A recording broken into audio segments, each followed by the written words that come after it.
Pengerjaan Gedung 3 RSUD Sultan Suryansa sudah berjalan hingga 60-70%. Pengerjaan pembangunan Gedung 3 RSUD Sultan Suryansa selesai pada Desember nanti, sehingga pada tahun 2020 mendatang, Gedung 3 sudah bisa digunakan oleh pasien. Wali Kota Banjarmasin bersama Wakil Ketua DPRD Banjarmasin Wan jajaran Kepala SKPD Lingkup Pemko Banjarmasin meninjau pembangunan Gedung 3 RSUD Sultan Suryansa Jalan RK Ilir Banjarmasin Selatan, Baisukan Jumat 8 November 2019.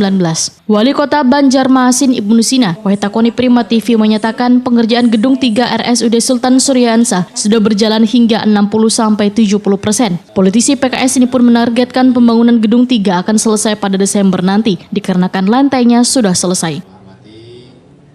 Sekalian tadi melihat kondisi pembangunan untuk yang gedung utama, gedung 3, dan targetnya memang tahun ini harus selesai Desember. Informasi dari Kadis PUPR tadi pembangunan sudah di atas 60%. Dan kami berharap progresnya juga cepat. Dan lantai sudah selesai sebetulnya, tinggal finishing, dan mudah-mudahan di Desember ini bisa selesai sesuai dengan target kita.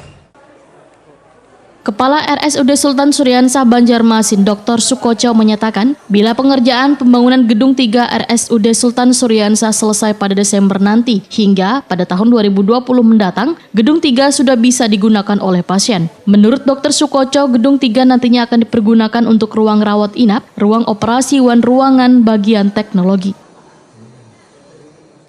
Itu Gedung 1 dan Gedung 2. Nah, untuk Gedung 3 memang dari PUPR menargetkan 2020 selesai. Rencananya mungkin tidak semua lantai ya, kemungkinan belum bisa semua lantai dioperasionalkan, masih 3 lantai. Untuk Gedung 3 nanti akan dipergunakan untuk apa, Pak? Gedung 3 itu untuk rawat inap, ada kamar operasi, ada teknologi dan lain-lain.